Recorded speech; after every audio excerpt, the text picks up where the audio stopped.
Emmy Damers, everyone. Put your hands together for Emmy.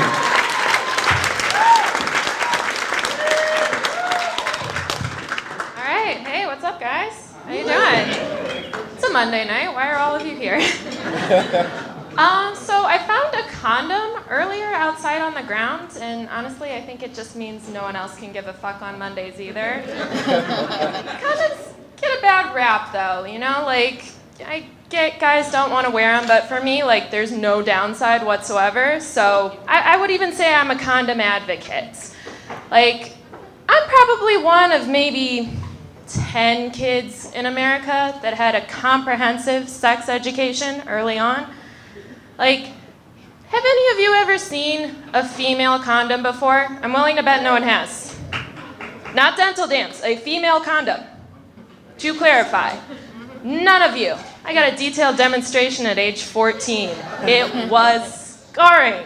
A female condom is basically just an inside-out garbage bag that a woman puts up in her vagina just so a guy doesn't have to wear one.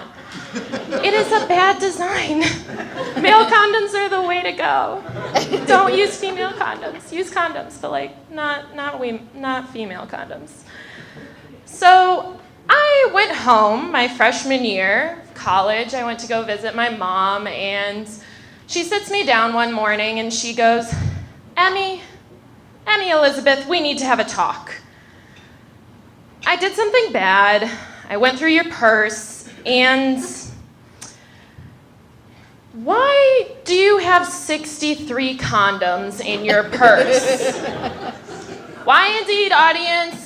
Why did I have 63 condoms in my purse? I'll admit, it's a bit weird that I did, just a tad, but is it not weirder that my mom took the time to count out 63 condoms?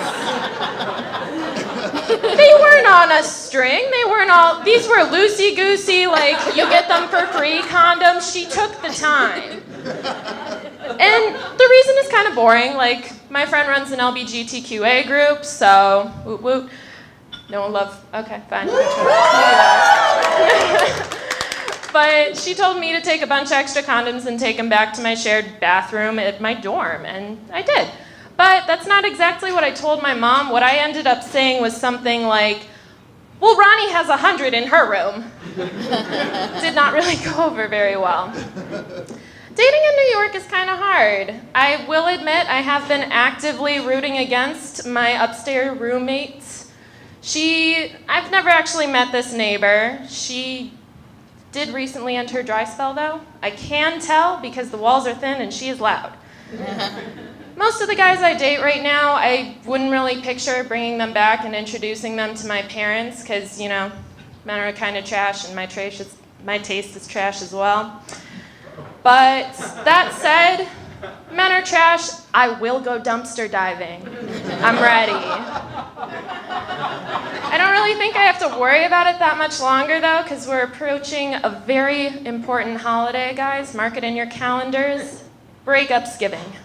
It's the 2 weeks in November, right before Thanksgiving, when everyone kind of evaluates their life and looks at their partner and goes, do I want to explain you to my parents?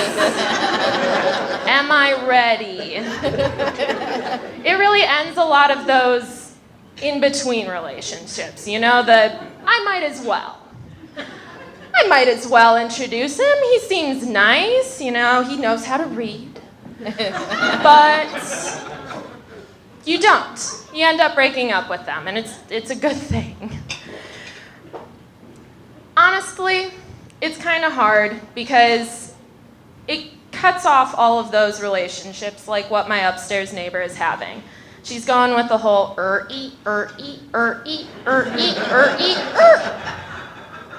you might think I cut that off a little bit early. I did not. That is approximately how long my upstairs neighbor's new person lasts. It's like a good 30 to a minute.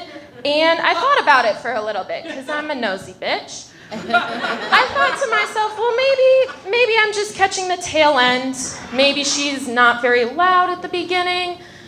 But no, I've lived in this apartment about 2 years. I've heard conversations. I can hear every step she takes through the apartment. I'm not catching only the second act. This is act 1, 2, 3, all in a minute or less. This is the matinee short. And I'll admit, I am a nosy person, but you know what? New York is a great place to be nosy, okay? At any given moment, we are about 5 minutes from a spectacle. One of you could make a decision right now, there would be a spectacle. So I really had to raise my bar on where I am at for spectacles and what's worthy. Because the other day I caught myself. There was 2 off-brand Spider-Man having an argument over politics with a guy dressed as a pot leaf. And all I could think in my head was, gosh, that pot leaf really has some good points. Thank you so much, guys. That's my time.